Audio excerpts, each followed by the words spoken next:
And realistically, like I've had people ask like, hey, would you debate like Nick Fuentes or would you debate like whoever it's like, no, I'd probably sit down and ask them a whole bunch of questions because I think that understanding is more important than like debating. Debating is for once we actually like you have two experts that really have elaborated their points and understand their points and like are going to engage in debate.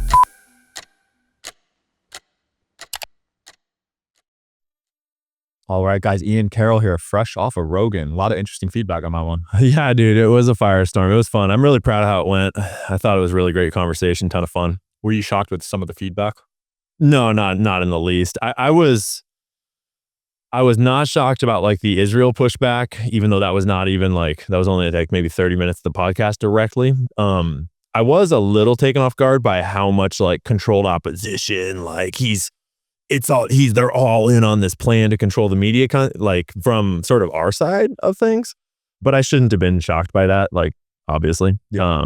So you know, it is what it is. Yeah, you're in an interesting spot because a lot of people go against Israel and they have a business, and then you know it starts getting attacked, right? They start losing money, they start losing sponsors. But you're new to this space and you're just coming up. So. And I personally kept myself, I have like now I am starting to build out more of like a network of people I'm working with and projects I'm on. And I was just launching this event and kind of that turned into a whole thing just now. But mostly it's like I have no reliance on donors and no reliance on any of that kind of stuff that you can come after. Yeah. And so I was kind of immune to, like I still am kind of immune to all that censorship. And that was intentional because good. Yeah. Yeah. Smart. Yeah. In this space, if you're going to talk about controversial shit, you better have your sources of income like protected and diversified and ready for that kind of criticism. Absolutely. You also went on Alex Jones recently too, right? Yeah. I've been doing a fair bit on InfoWars. I just really enjoy the whole crew there. I especially like, I've got a huge amount of respect for Chase and for Harrison, for Owen, for the whole like team there. And obviously Alex, like, for being in the game since I was not even born yet.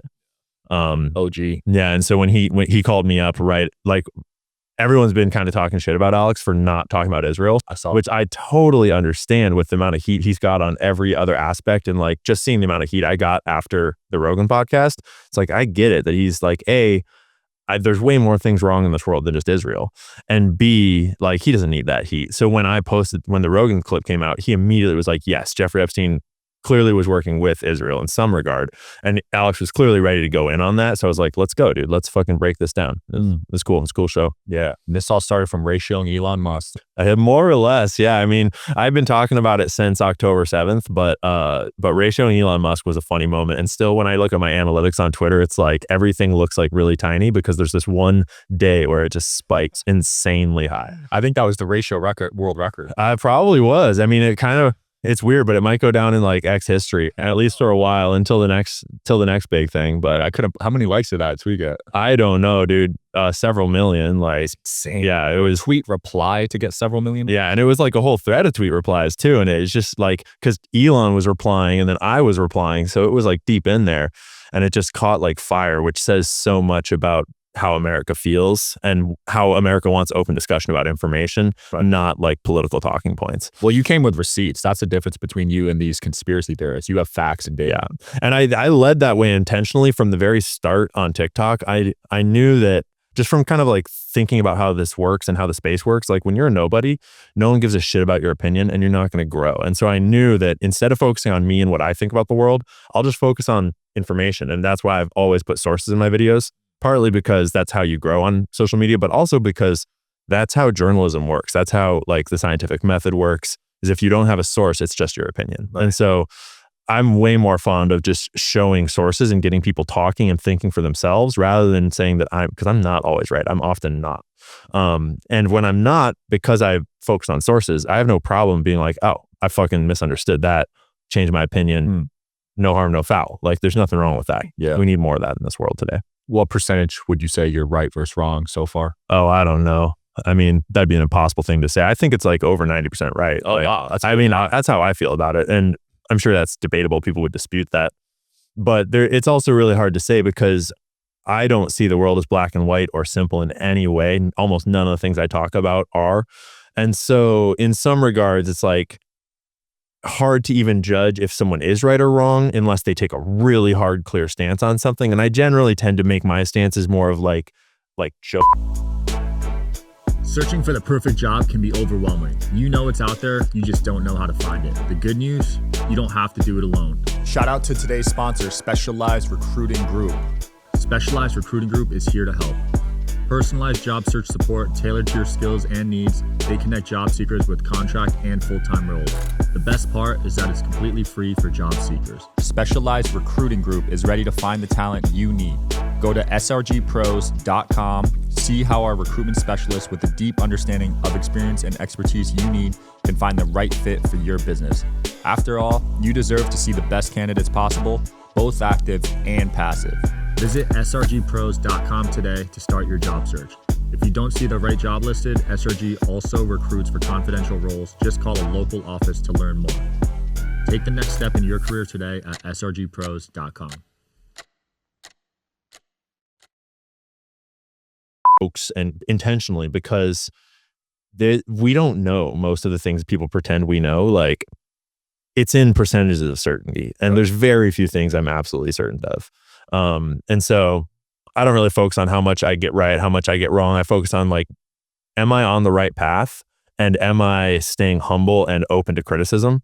Because for me, that's the sort of ongoing metric of, like, are you getting locked into this paradigm of I know everything, which is an obvious dead end? Right. Or am I continually learning and change? Because the point is to learn, not to, like, gain followers. Yeah. For me anyways. That famous quote, right? The only thing that's certain is life, death, and taxes. Bingo. Yeah. And man, hopefully we can get rid of the taxes part.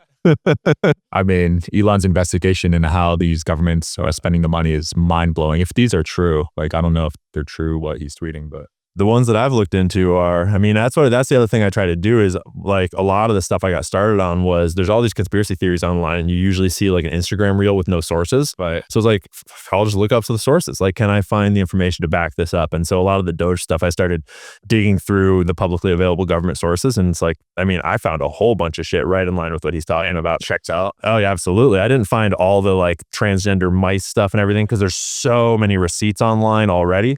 But I don't doubt a single one of them.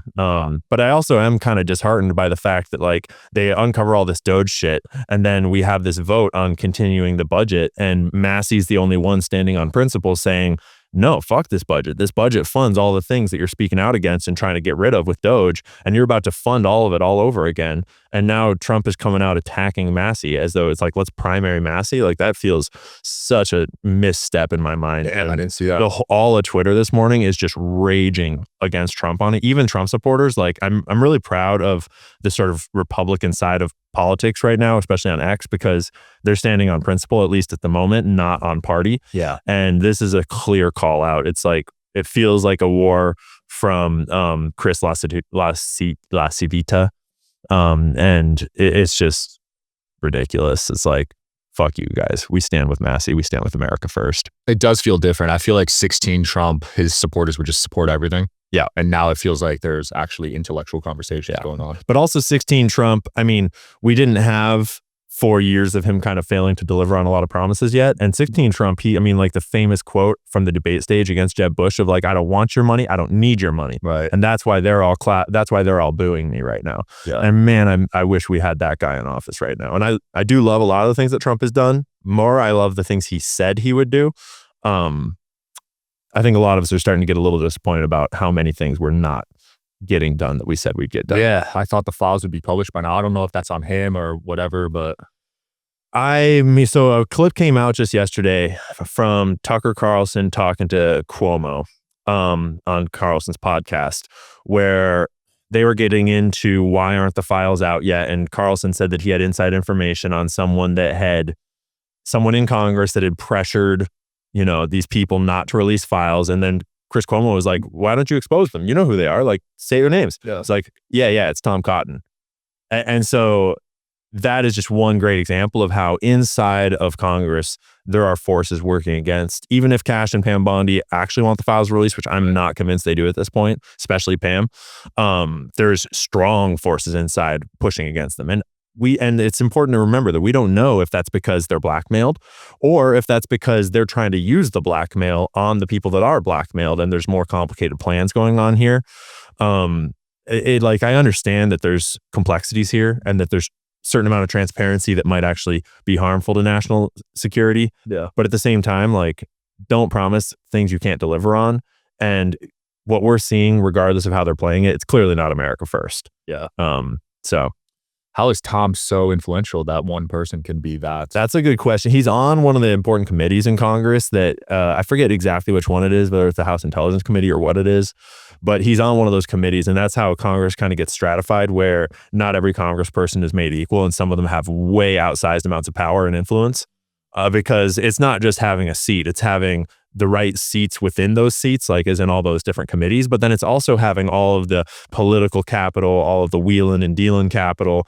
And that's the rat race that ultimately, like, is that power corrupts and ultimate power corrupts, like, or absolute power corrupts absolutely. And Tom Cotton feels like the quintessential shill, in my mind anyways. Have you looked into Paulina Luna? She's been on. I have actually. And it was because of another of these kind of like conspiracy theory blowups, is when she made this task force about the Epstein files and all the files. X really blew up on her, like the sort of like anti-Israel and like anti side of X really blew up on her, of like, she used to be a strapper and she's and all this shit. And I was like, well, let's look into the details here. And so I don't have an opinion of like knowing one way or the other, because I try not to judge people that I don't know, and I try to watch actions. But I contacted a source that knows her well, that I trust very deeply, and all of my audience trusts very deeply. I don't want to name the source. Yeah. But that source said that they trust Paulina Luna deeply and that she's the real deal. And so I was like, good, that's a point in her favor. And then when I dug into Paulina Luna's history, it turns out that the whole stripper allegation thing, I mean, yeah, she did, like, you know, sexy content, but when you know the context, my understanding of the context is that her husband was fighting in the military, and he got shot, and they suddenly couldn't pay their bills, and he had all these medical bills. And so it's like, just there's more to those kinds of stories. So you have to kind of dig a little deeper. And I'm not saying that I necessarily agree with her decisions on any of that stuff, but I'm ready to reserve judgment. The thing, for example, they're like, oh, she's, it's like, yeah, kind of, but like, she wasn't raised by the side of her family at all, as far as I can tell. And it does not appear to be at all. It's easy to run away with conspiracies when the bait is there. Yeah. And maybe it's true. Maybe Paulina Luna is not all she's cracked up to be, but for me, that's like this constant experience of pump the brakes and check the sources and make sure that you really want to stand on the hill you're about to stand on and shout, whatever it is you're going to shout. So do you feel yourself getting pulled in so many directions? Because Twitter's just oh yeah, dude. Especially because Twitter, I mean, it's not just the conspiracies. I'm kind of used to that, because that's kind of why I got into the game, is like double check all the conspiracies.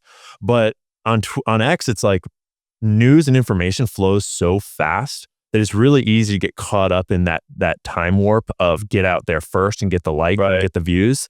And that is so detrimental to good journalism, and so detrimental to like just learning.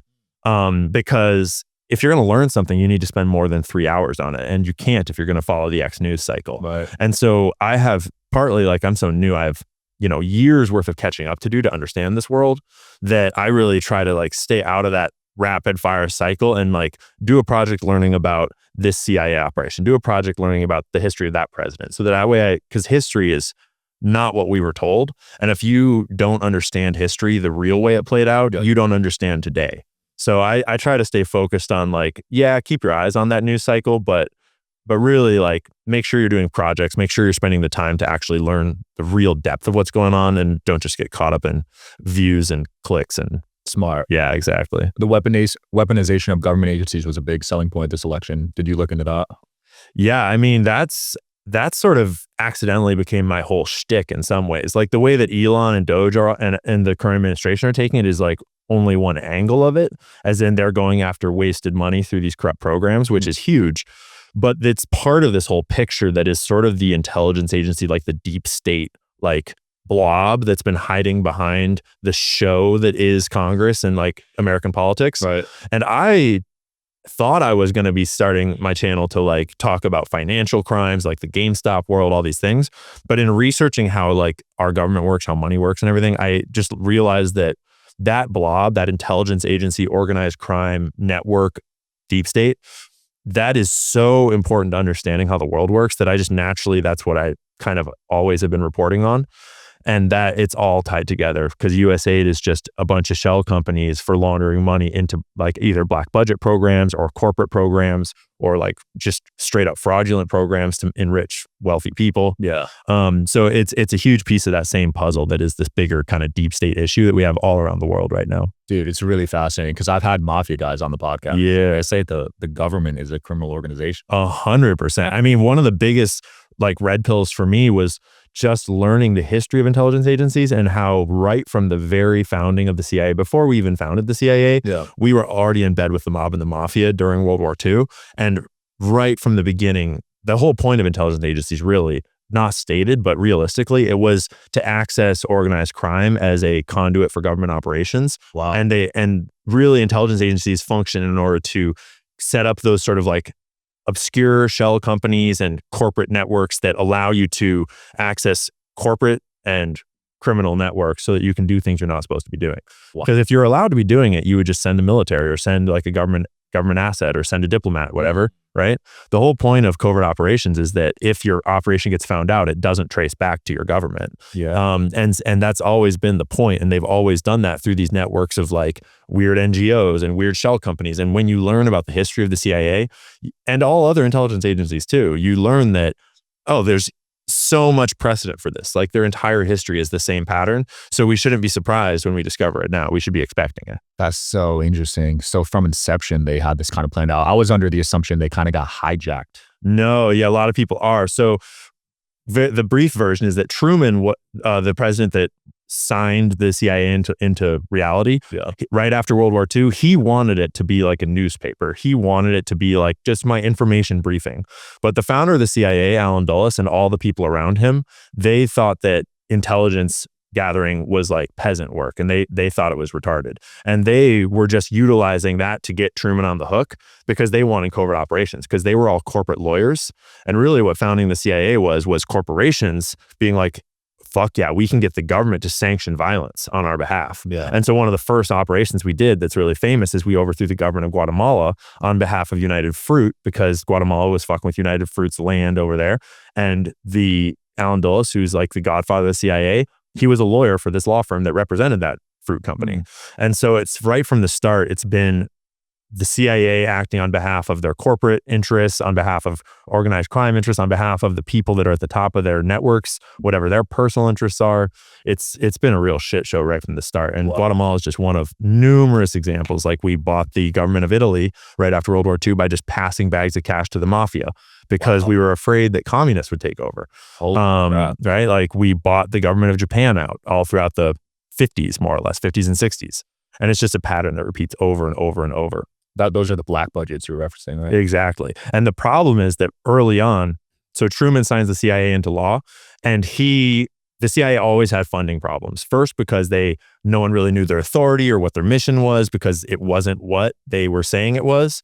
And so they never had enough money. And so really early on, and this is sort of where this is like the missing link that most people don't realize, is that the CIA needed a shitload more money than they were getting for operations they weren't supposed to be doing, but was their real goal was these covert operations. And so they realized, well, we can fund covert operations with covert operations. And what that quickly turned into was drug smuggling. And so the CIA in Vietnam was helping to cultivate the heroin in the poppy fields in Laos and Vietnam. Wow. And they were smuggling that and getting black budget money from that. They were doing the Iran-Contra scandal, which was cocaine trafficking, which has largely been exposed now from Central and South America.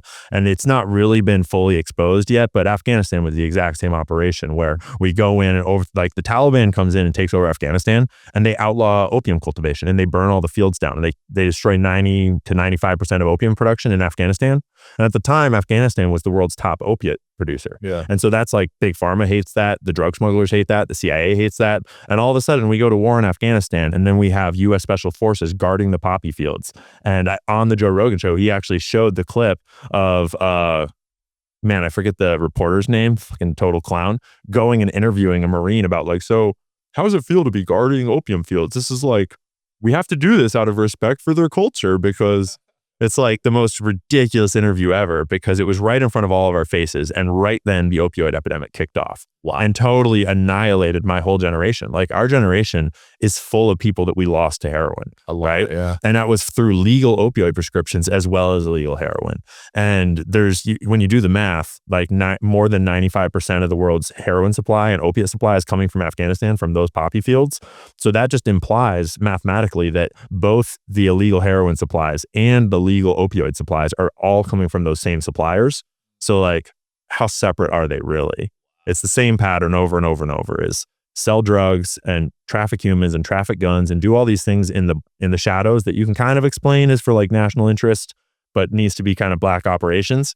But those funds are getting funneled into black bank accounts that are then funding more operations. And you get this just like compartmentalization on compartmentalization on compartmentalization, where even most of the CIA doesn't know what they're up to. Most of the special forces don't know what they were up to, because it's need to know. And you just like, it only takes one guy at the top to sort of like pull a lot of strings to help his buddies out. And suddenly the deep state gets out of control. Yeah, and I thought I was going to fucking research GameStop. And suddenly I'm like, okay, so our government has been in bed with the human traffickers and organized crime, like drug smugglers from the start.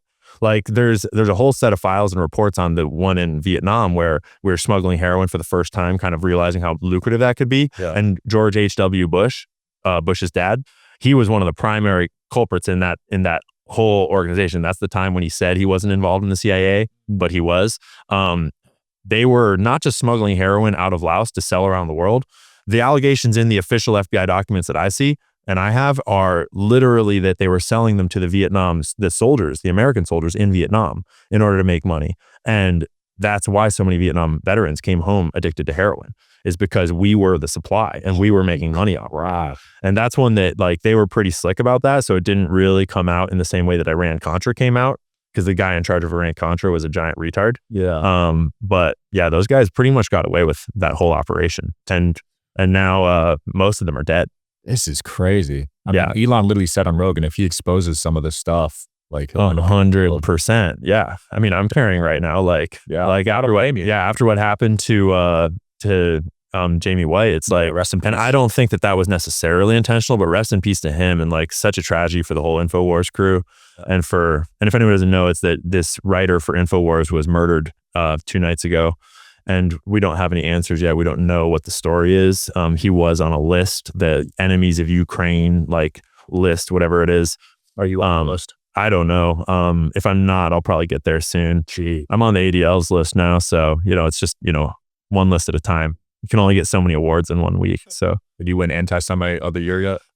Probably, even despite not being I made an edit from the Rogan podcast of all the times I said it's not all and I do not hate people and people are regular people, because like I said that over and over and over on that podcast. And it's just such a glaring like representation of what's going on here that the news tried to smear me as being anti-Semitic, despite all the times that I said that this is a deep state government problem. And Israel is just as vulnerable to this government problem as every other government.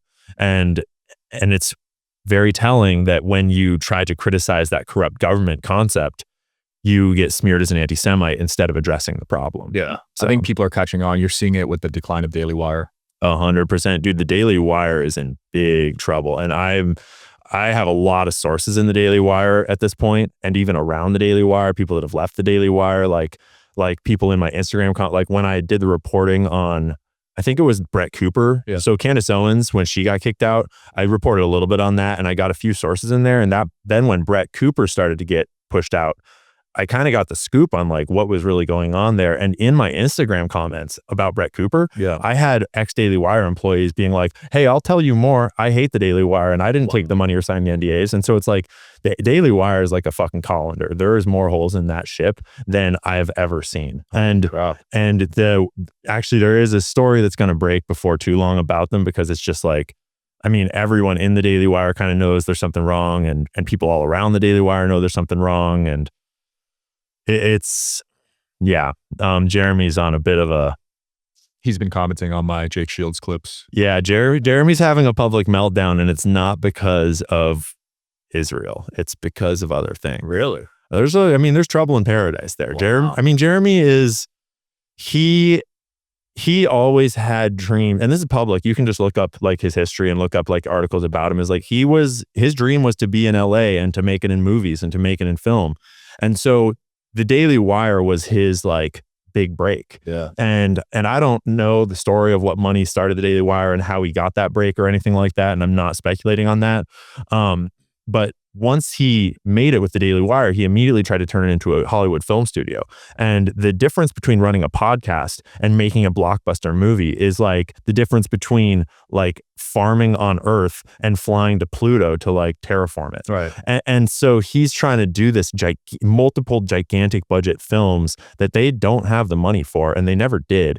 And having the Brett Cooper thing break in the middle of that was just a whole extra chip and like icing on that cake. Yeah. And so, yeah, I'm not sure the Pendragon cycle is ever going to come out. Yeah, she was probably a large percentage of the revenue. What was the exact story? You said you knew what really happened with her? No, I don't know I don't know the exact for real everything that really happened with her. I mean, I've still to this day never talked to her directly. I might have passed one message with her after it all broke. I forget.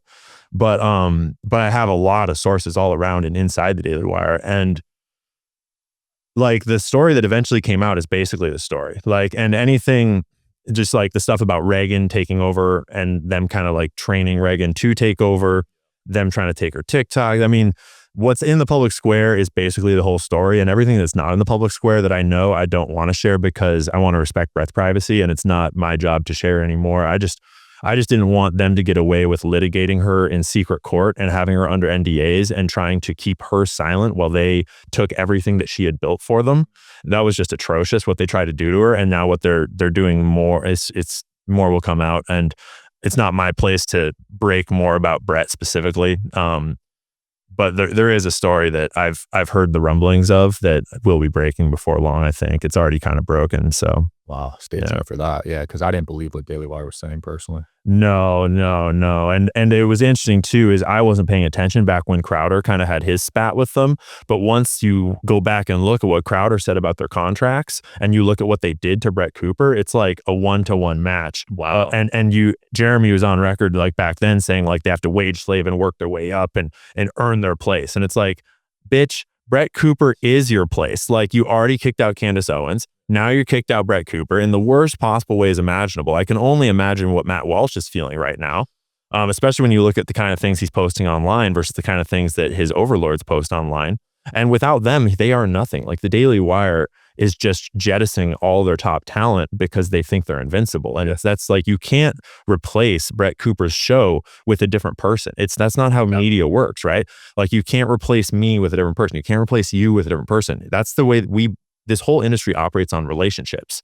And so when you try to burn down a relationship and just slide in another personality, not only does that not work, but it actually works against you because we all see how fake that is. And that is just, I think that's the global perspective on the Daily Wire at this point, is anyone that doesn't feel that way is not paying attention. Yeah.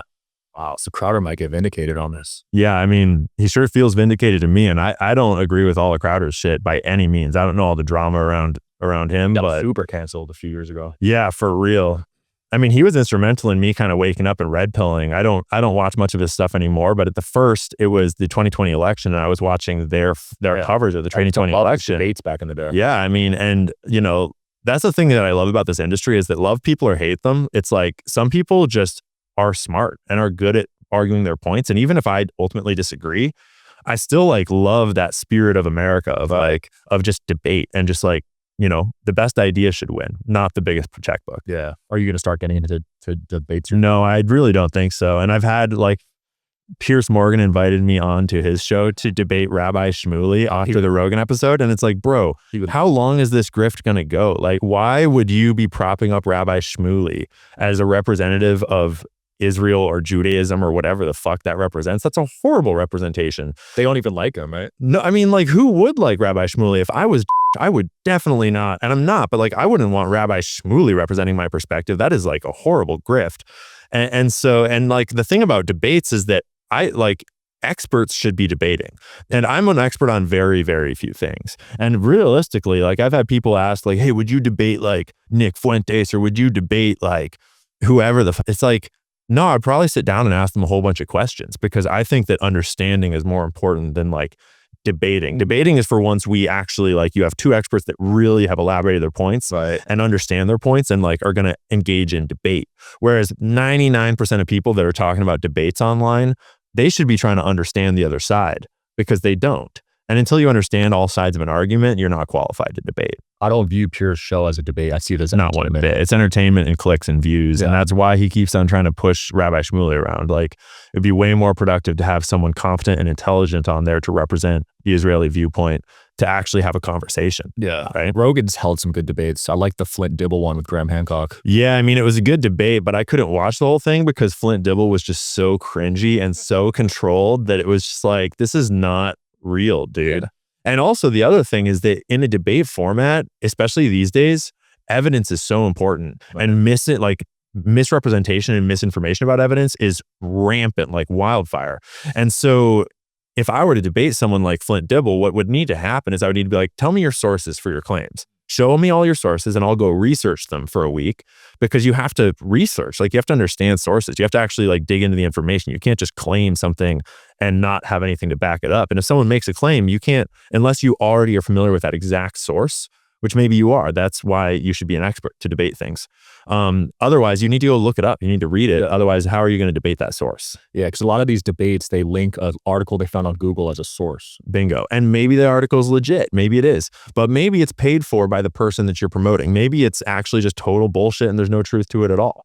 And Google is one of the most controlled opposition elements of the system today. It's funded by the CIA. It is clearly manipulated. Oh yeah, 100%. Google is one of the biggest CIA contractors there is.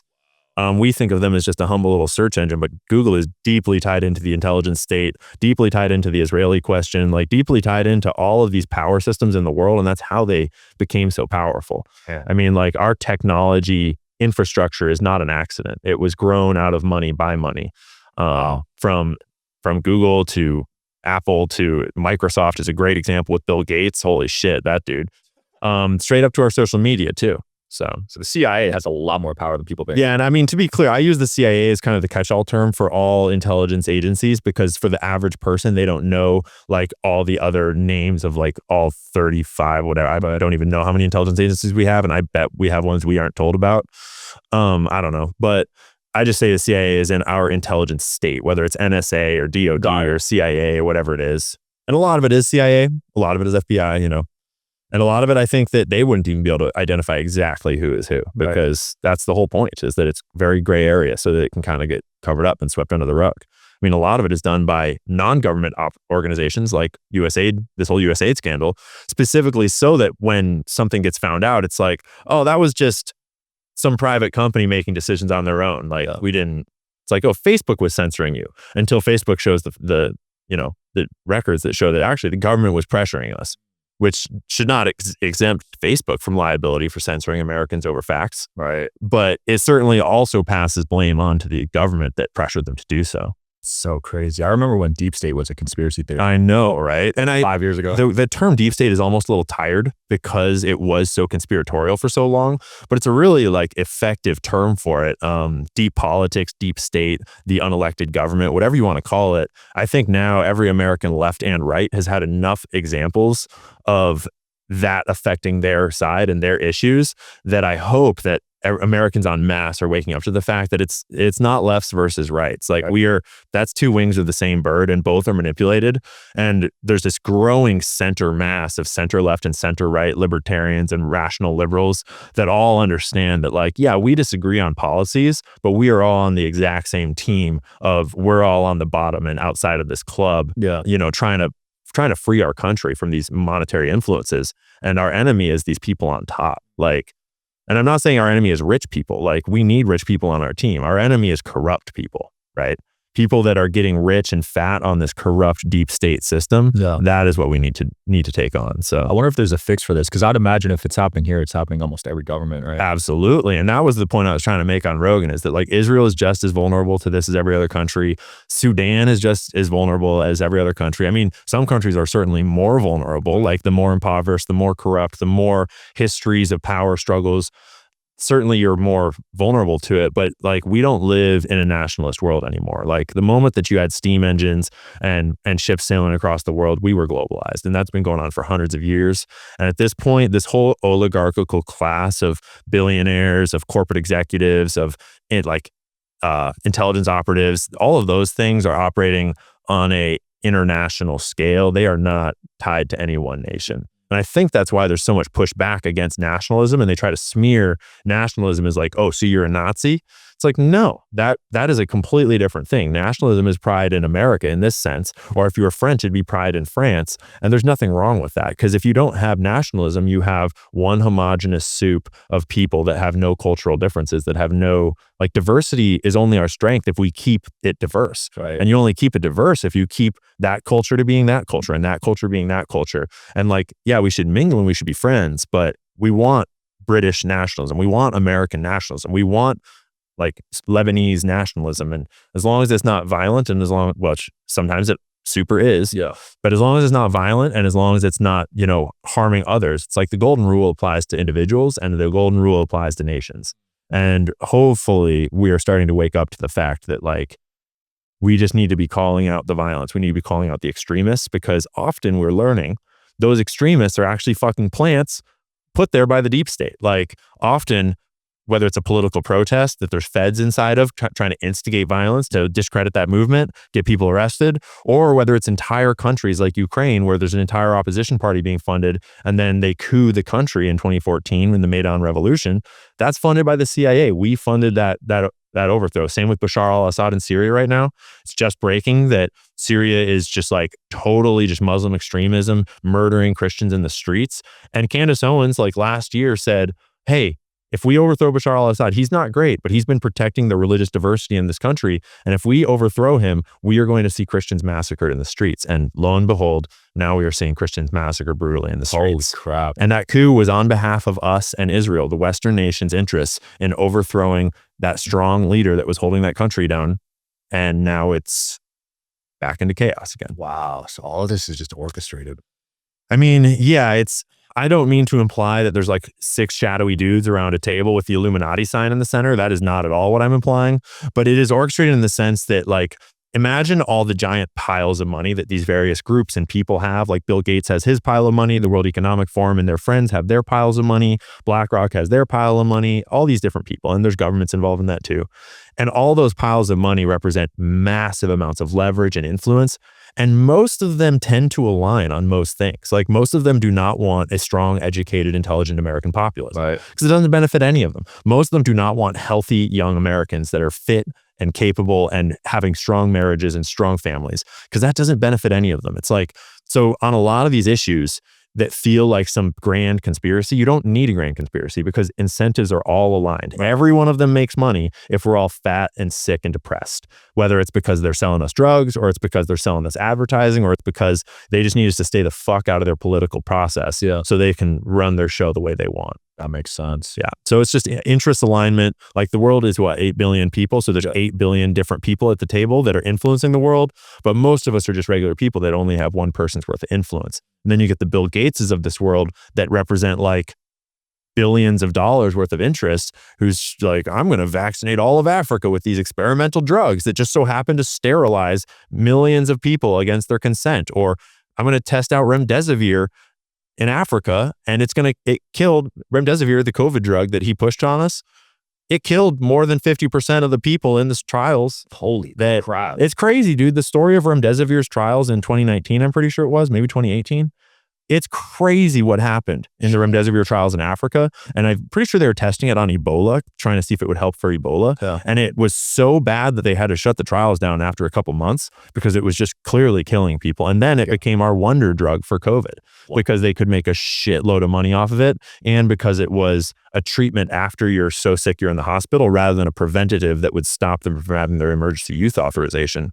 And that information is all sourced and cited in RFK's book, The Real Anthony Fauci. Everyone should read that book. That is nuts. Yeah, I know he's buying up farmland. He's trying to do fake meat companies. Yeah, Bill Gates is a madman. And I more and more suspect that it is not just like him being naive and just doing billionaire things, I more and more suspect that it is some sort of, I hesitate to say agenda, but it's kind of an agenda. Yeah. And I don't understand what it is, but it's fucking evil. It's not good. I mean, there's that wild theory of the depopulation agenda. Well, yes, because that is this eugenicist trend in science that's been always been around. This idea that if you really get scientific enough about it, some people suck and some people rock. And if we really wanted to be really fucking evil about it, it's true that the world would be better off with all the good people and none of the bad people. And so there's always been this problem with scientific minds, men especially, where if you get rational enough, you can justify killing off all the bad people, whether that's extermination camps or whether that's depopulation or sterilization. Eugenics has always been a problem. And Bill Gates is openly a eugenicist, and he openly talks about overpopulation as this massive problem. And when you actually look at his solutions, it basically comes down to they're implementing population reduction by making it so that poor people die and rich people live. And whether that's through vaccinating poorer countries and it happens to sterilize a bunch of people on accident, or whether it's through just quality of living is so bad that poor people can't afford to have kids, or poor people are killing each other in the streets or starving to death. Those kinds of things are eugenicist policies, whether intended or not, because they're killing off what they see as undesirables. Because if you can't make it in this modern capitalist world, you're not good enough. And we're the ones that understand the system. So we deserve to, have 19 kids or whatever the fuck it is, 13 kids. So it really is sinister. And when you dig into history of groups like the Club of Rome, the World Economic Forum, they have very clear roots in straight up eugenics. And a lot of their founding members and people that have been involved in those sort of globalist groups, you can find speeches of them on record talking about how the world would be a better place if we had more desirables and shit like that. That is so wild. Because some of the most successful people I know come from impoverished households. Exactly. Really poor upbringings. Exactly. And some of the, you never know. So I worked in teaching as a younger person. My parents were teachers. And the number one thing you learn when you actually work with young people is that you never know what kind of gifts a young person has. And especially young people that come from struggle, that come from poverty, they often they become the strongest people so often. And if you had a system that was truly trying to elevate young people, teach them well, and to give them what they needed to thrive, we would have such a better world. But instead, we have the system that intentionally does not educate young people and puts them at every disadvantage and tries to actively take them away from their parents. So the state has control over their education so that we can educate a bunch of mindless little drones that will just go along with the mask mandate, that will go along with vaccines that aren't tested. Because the more of that institutionalized prison-like education you give to American kids when they're young, the more they're going to accept that institutionalized prison-like condition when they're adults. Right. Was the pandemic one of the first ones you looked into? Yeah, well, the pandemic was what really woke me up. Is I had a lot of these tendencies in my personality before I started doing this research, but I grew up a liberal, and I grew up in Washington State, just totally not paying attention, and I wasn't engaged with it. I just was uninformed. Yeah. And I was out in the woods running and doing rock climbing and snowboarding and shit. I didn't care. And then the pandemic hit, and it's in all of our homes and all of our faces, and they're taking away our liberties. And I'm literally running multiple ultra marathons a week as a running guide, and they're telling me that I need to take an experimental medication because I can't survive what is essentially a cold when I've already had it once and I have natural immunity. It's the questions just did not add up. And then I'm a younger brother, and when someone starts to try to control me and hold me down, it's fuck you. I will fucking die over this shit. The more you try to take away my free speech, the more free speech I'm going to do. The more you try to take away my liberties, the more I will rebel. And so I just didn't go anywhere. My whole town, everywhere wanted vaccine passports. Fuck you. I won't give you my business. I'll go to the gym that lets me in, and I'll work out every fucking day and get bigger and stronger. I will stay at home and do research and learn and get smarter. And I'll just do that until the world opens back up. You don't fucking get my money anymore. Yeah. And I never went to any of those businesses again. The ones that required vaccine passports, fuck them. I'm not giving you my business. Yeah. Sorry. I wonder if they'll attempt something like that again. Oh, certainly. I suspect it's a cyber pandemic. So the pandemic, they were warning us about the pandemic. They were running scenarios about the pandemic. There was this whole industry, if you noticed it, which most people did not, but a few smart ones did, Mickey Willis, who made the Plandemic films. He interviewed a lot of doctors that were starting to blow the whistle on this. Yeah. That there's an industry not only around vaccines that it's been growing for, a decade or more, multiple decades, but there's actually an industry around the COVID virus itself, around the creation of coronaviruses. And that is actually like a biological weapons program that the US was funding. And that's why the biolabs weren't always in Ukraine. We used to be doing that research here in the United States. But then eventually it got a little hot because we're not supposed to be doing that. And it's obvious why. And so they moved it all to Ukraine and then to China, because that way they keep it off the books. And so there was so much money to be made off of patents on coronavirus technologies, not just vaccines, but actually the viruses. And I'm not saying that the whole conspiracy is true. I'm saying watch Plandemic 2, Indoctrination, dig into sources for yourself, like read for yourself, think carefully. But it's just, that is this world where they prepare to make money off of a crisis. And it's really easy to cloak the response to the crisis, or like the preparation is like, of course we should be preparing for pandemics. And how would we know as regular citizens looking at it of like, were you just trying to prepare for the crisis, or were you getting into a position to make money off the crisis? And right now they're all talking about the potential dangers of a cyber pandemic and all these things. And we're being warned there's going to be a cyber attack and a cyber pandemic, EMPs, and yeah, that's real. That's absolutely something we should be concerned about. But we should be concerned about who is actually going to fucking start it, and who's actually going to make money off of it, and who stands to benefit. And in the case of if there's a cyber pandemic in the next year or two, it's pretty clear that the people that stand to benefit are the ones trying to control us, because we are breaking out of all of our chains using the internet right now. Yeah. And it's the internet that's allowing all of our communication. The internet that's allowing all this free flow of ideas, and there's no way for them to stop it.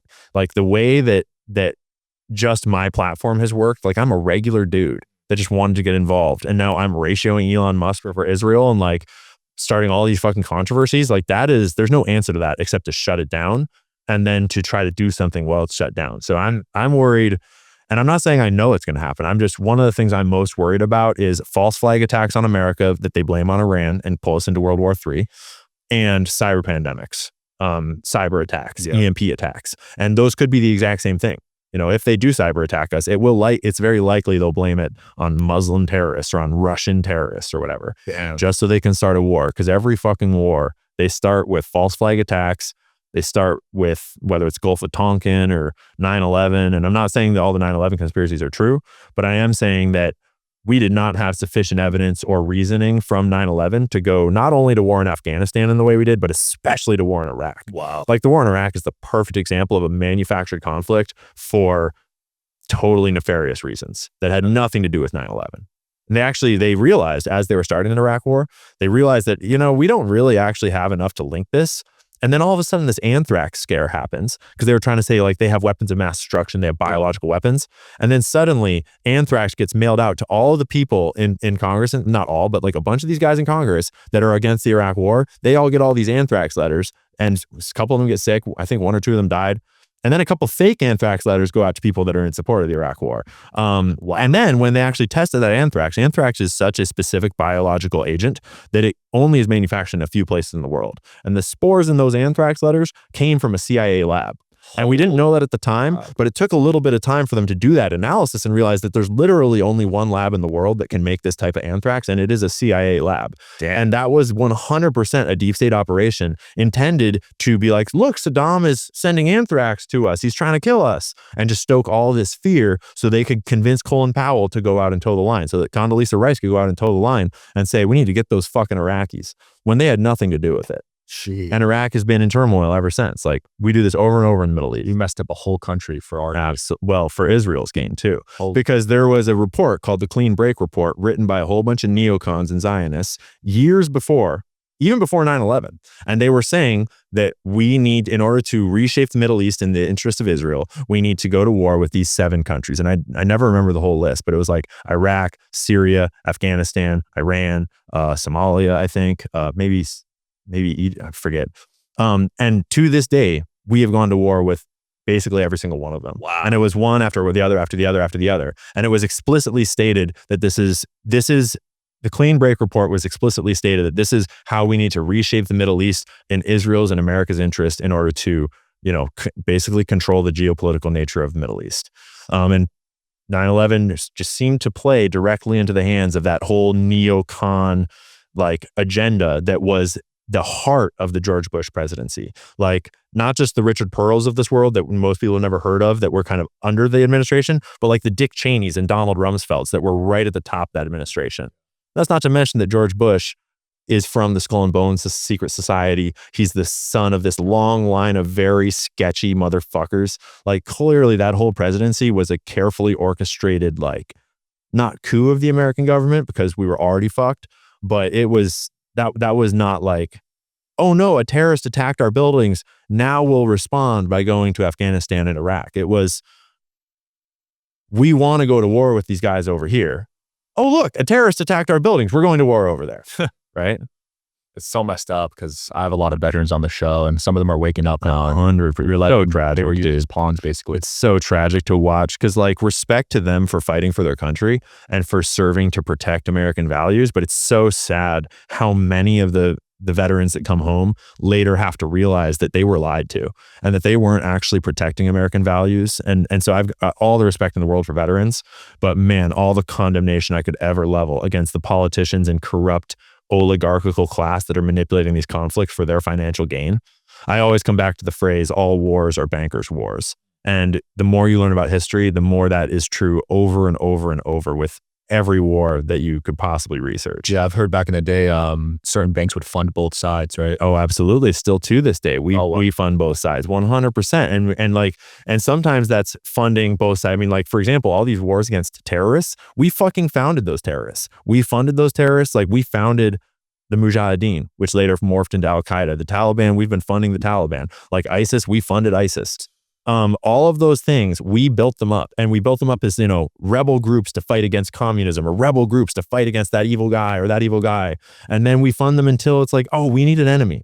They're the enemy now, that they become the scapegoat to take us to war. And that's true now with these terrorist groups, but it was true all the way back in the day in like the Vietnam conflicts, the Korea conflicts, like especially in the World War II situation. It's like a whole wild rabbit hole. Like, the World War II one is going to break open in a huge way, I think, in the next year, because, yeah, there's like all this Holocaust questioning that people get into, which I don't really give a shit to get into, because it's just so muddied and convoluted and there's so much hatred around it. And like, certainly the Holocaust did happen. Like, certainly it was atrocious and it was fucking evil. And it's well documented, not just in ways that you can disprove, but like, to avoid that, we funded the German miracle. Like, after World War I, the Treaty of Versailles was designed to destroy the German economy. It was designed to, after World War I, make Germany pay like trillions of marks of reparations they could have never paid off.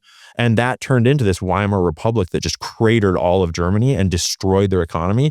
And then Western industrialists from around the world came in and bought it up for pennies on the dollar and rebuilt Germany. Germany didn't just like magically invent money that just suddenly came out of nowhere. Money flowed in from investors. And that's why when World War II started, like our CIA, Alan Dulles, the founder of the CIA, he was a lawyer at this company that represented all these other companies like IG Farben, the company that was manufacturing the Zyklon B. He worked for them. Like, he was friends with all of them. American industrialists helped build that German economy. Like, I haven't been able to like source it 100% yet, but there's lots of evidence and accusations that American and Western corporations helped to maintain and run the concentration camps. Wow. Like, that's crazy. Yeah. And like, that's a very complicated one because there's so much propaganda around it, but like there is evidence out there that is starting to be dug up. And I'm certainly not saying that the Nazis were good. I'm not saying Hitler was a good guy. He was a fucking psychopath, especially by the end of the war and all that meth. But it's not as simple as like, we're the good guys and they're the bad guys. It's like mostly normal people tend to be the good guys unless they get psyoped by a crazy political class that turns them into fucking bloodthirsty monsters, right, which you can see several examples of now around the world and in the past around the world. And I certainly would include Muslim extremists in those categories. Yeah. They can get fucking crazy and horrible. But like, it's the rich motherfuckers on top that are funding all of these conflicts and making money and investments into everything. Like, first fund the conflict that destroys something, then fund the rebuilding, and you're making money on every single piece of these systems. Not to mention the inflation that comes out of printing all this money. It's such a scandal. It's so, I mean, it can be a real black pill if you forget about all the good in this world. Well, a lot of people in history class growing up were taught about the war, so they're so programmed to think it was good versus evil. Bingo. The more you learn about like what's really going on out here, the more you realize that everything in mainstream public education is essentially paid programming. Because who publishes those books? I'm not going to say it. Y'all can look it up. Like who writes those history, who funds the historians, who funds the colleges where the historians are getting their degrees. Right. And it's a very complex system. I'm not saying it's as simple as like, I paid you to tell them all lies. It's like, it's a complex network of censorship and of grant funding and knowing like, I'm not going to get my study funded if I don't, support this donor's interests or whatever it is. It's super complex, but we're seeing it more and more. Like COVID is such a great example because it exposed so many people to how you can purchase science and how you can purchase mainstream education. You can purchase the Ivy League institutions. And we saw that they have over the last many, many decades. And when you start to realize that that is not just about science in the vaccine field or in the medical fields, but it's about science in the history fields. It's about science in all these other fields. And it's really like the veil is coming down. And so it feels like the world is so shitty right now because we're learning all these things. But I would argue that that's the step towards the light is first you shine the light on all the evil that was already going on our whole lives. Like when I was born, our president had come to power by helping smuggle drugs at the Iran-Contra situation. He'd been smuggling cocaine through Mena, Arkansas. And then he was hanging out with Jeffrey Epstein, raping kids on an island, allegedly. And so like, it seemed hunky-dory. It's like the 90s. Everything's great. No one even realized it's so fucking good. Like Bill Clinton rocks, whatever. But then you shine a light back on, you're like, oh, fuck, that's super dark. Yeah. But that's how we expose it and get to a better world. Yeah, because Epstein was the guy back in the day. Right? Absolutely. Everyone wanted that guy. Yeah, and it's pretty crazy. So like we just got a new prime minister of Canada up north who's like a fucking ultra uber banker, super sketchy technocratic banker. Just appointed him like 2 days ago.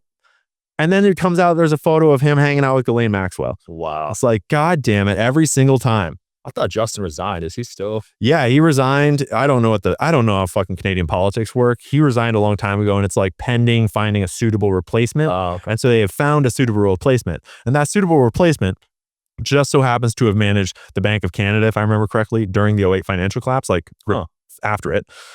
And then he became the top seat at the Bank of England, which is like, that's fucking sketchy. He's in this thing called the Group of 30, the G30, which is essentially a group of 30 of the most powerful financial overlords of our world that get together and have, I'm sure, really great conversations about how to make the world better for all of regular people. No, Soros is not, but I'm sure he's friends with all of them. It's like people that are at the top of like the Bank of International Settlements and the Bank of England and the Federal Reserve. And it's like literally the banker elite. Look up Group of 30, read their Wikipedia page, and then go look for other articles. It's fucking crazy. Yeah. And so he's this guy that just got put in Canada, just north of us. And he's been openly against Trump. He's openly pushing for, we need to have, what was it called? He called it global he's like, we need to replace the US dollar supremacy around the world with a new digital currency. And the term they use on his Wikipedia page that I haven't had time to dig into yet is something like a global hegemonic currency, a digital hegemonic. They literally use the word hegemonic, which is like hegemony is, I mean, it's a complicated word and I don't actually like have a really great definition, but hegemony is like when your overlords rule you. It's like when the rich and powerful rule over everything. It's not good. It's a very weird choice of words to use. So it's not looking better. No. I mean, it's really looking like he's getting put. I mean, I hate to get optimistic about Trump because he's been fucking up so much, but it kind of looks like they're putting in a guy who's super competent and liberal and evil in Canada to kind of try to fight back against Trump and to fight Trump's like economic policies and the tariff war. And hopefully like, because we're about to have a dollar collapse. Our economy is about to completely explode. Oh yeah. The dollar has, whether it happens this year or in 4 years or in 8 years, it's coming. Damn. We are at the end of the dollar cycle and every economist knows it. Everyone has been talking about it. And the stock market is at this crazy fucking bubble of fake made up like Nvidia value right now that is not real. Tesla's been crashing. It's crazy and it could crash at any moment and they have the power to pop that bubble. All these, like during COVID, they printed a quarter to 2/3, a third of all the dollars that are in circulation. I forget the stat. All that money, they got it during COVID and they didn't just put it into us they invested it into all these companies. That's why Nvidia's stock went fucking crazy. That's why all these stocks bubbled up during COVID like that. And they have the ability to pull that out and to pop at any time. And so it really is looking like we're prepared. They are preparing. we're fucked in that regard. They're preparing to, hopefully, and I think in their eyes, is you've got this bubble and you're ready to pop it, you're ready to crash the economy, and suddenly, here's the solution. We've got these brand new digital currencies, central bank digital currencies that'll solve all the problems, will fix all the debt, and that is like the road straight to technocratic servitude. Like that's the road straight to hell. If we accept a centralized digital currency where they can turn it off if you say the wrong things, they can take your bank accounts, they can limit what you can buy, they can say, like, if that's the road that leads to, oh, I'm sorry, you're only allowed to drive 5 miles today because your words on that podcast the other day were not sufficiently in line with government policy. Like that is literally how China does it. Canada is already talking about things that are very reminiscent of that. They did that to the truckers, despite it being actual banking infrastructure that they took down. Yeah. Like we are in a fight for control of our own lives, and we need people to wake up to the fact that like the world is happening all around us. Like whether you like it or not, it's all going on. And whether you think that, like whether you care about how the rest of the world works or not, there are enough extremely rich and powerful people in this world that think they're gonna think they are gods, that think they can fucking know better for everyone, that they're doing things like manufacturing coronaviruses in laboratories that just so happen to get out. They're doing things like mandating you take experimental vaccines that they have no data, well, they have bad data on that shows it's not safe. Right. And then they're fucking tricking you and lying to you through their teeth to tell you to take it, which can, harm your children, harm yourself, harm your family members. So like we are past the point of people being able to sit back and be like, it doesn't affect me. It fucking affects all of us. Absolutely. And if we don't do something about it, if we don't like get educated about it and stand up, our kids are not going to be living in the same world that we are. That's scary. Yeah. We are living in a Black Mirror episode. Oh yeah. And robots are just getting started. Like our children are going to have to make the choice. Do I want a girlfriend?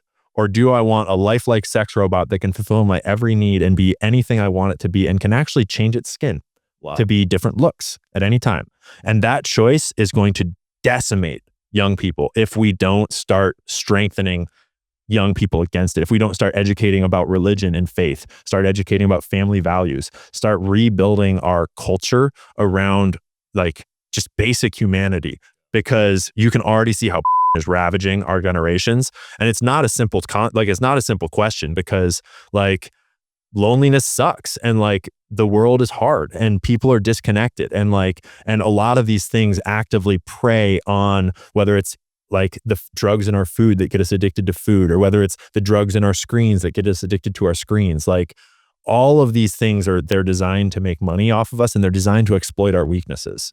And so I totally have sympathy for everyone that falls into all these traps. I understand it. I mean, I fall into lots of traps too, but I think as a culture, we really got to start talking about how do we strengthen ourselves and our families and our communities, because a lot of the choices that our children are going to have to make, we can't even begin to understand. Like, do you want a brain chip or not?